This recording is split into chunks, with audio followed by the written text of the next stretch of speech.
Хэрвээ ямар нэгэн оронд ядуус дарлагдан хүний эрх хасагдаж шудраг бус байдал нойрхож байгаа бол та үүнд гайх хэрэггүй. Яагаад гэвэл доод тушаалтнаа дээд тушаалтанд хамгаалан түүнийг нь бас захирагч нь хамгаалдаг учраас тэд бие биенээ хамгаалах нь гарцаагүй. Тийхүү эзэн хаан өөрийнхөө эрх ашигт нийцсэн зүйлийг л хийх боловч улс орон удирдан захирах эзэн хаантай байсан дээр шуналт хүний санаа мөнгөнд хизээж садахгүй, баяжих хүсэлтэй хүнд орлого нь хизээж хангалтгүй. Гэтэл энэ нь ч гэсэн ойлгомжгүй зүйл мөн. Хүний хөрөнгө аривчвал түүнээс нь идэх гэсэн хүний тоо бас олшдог.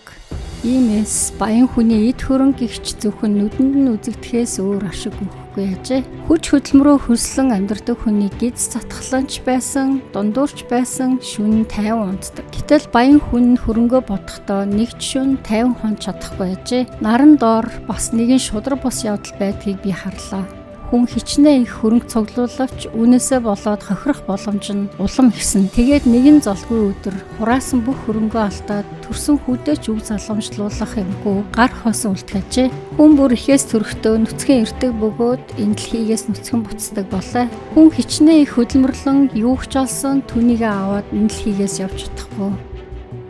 Гэтэл үүнээс илүү гаслантай юм гэж байх уу? Хүн төрөлхтний хорвоод ирэх нь буцхаасаа дээрдэхгүй ажээ. Иймээс хүний амьдрал их чинь салхины хойноос хөөцөлдөх мэт үр ашиггүй агаад утгагүй буюу гисэн хэдий боловч хүн насан туршдаа гунигт харанхуй амьдралаар амьдарч үргэлжийн зовлон бэрхшээл дунж өвчин эмгэгт ээрүүлэн уцаарлаж явах юм. Нэгэнт ертөнцийн эзнээс өгсөн хүний нас богино учраас наран доор амьдарч идэж уун хөлсөө урсган хүчээ шавхан ажиллахдаа л сэтгэл хангалуун байхыг чийхэн зүв болоо. Учир нь энэ бол хүн бидэнд онооч өгсөн хувь тавилан мөн. Хэрв ертөнцийн эзэн хэн нэгэнд эд хөрөнгийг нь ариун ихээр өгөөд аз жаргалтай байлгахаар шийдсэн бол олдсон энэ завшаанаа хүлээн зөвшөөрч үүнийхээ үр дүнг аль болохоор зүгээр эдлэн жаргах нь зөв юм аа. Учир нь энэ бол дээрээс өгсөн бэлэг мөн. Аз жаргалч гэсэн ертөнцийн эзнээс ирдэг учраас хорвоогийн амьдрал хэр зэрэг богинохон болохыг жаргалтай хүн анзаархаа болдог нь сайхан ажээ.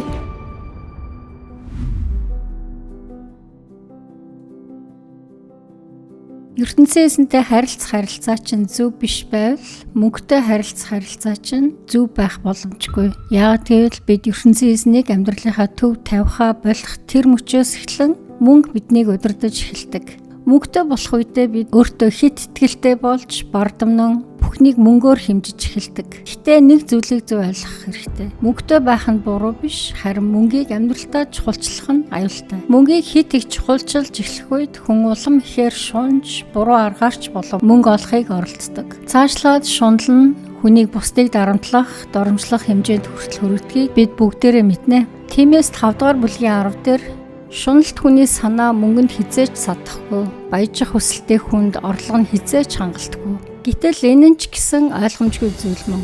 Түүндээ итгэл найдвар, амар тайван, жинхэнэ хангалуун амьдралыг зөвхөн ертөнцийн эзэн л өгч чадна. 5 дугаар бүлгийн 15 дээр хүн бүр ихээс төрөхдөө нүцгэн ирдэг бөгөөд энэ дэлхийгээс нүцгэн буцдаг болоо. Хүн хичнээн их хөдөлмөрлөн юу ч олсон түүнийгээ аваад энэ дэлхийгээс явж чадахгүй. Дээр нь Есүс ингэж хэлсэн байдаг.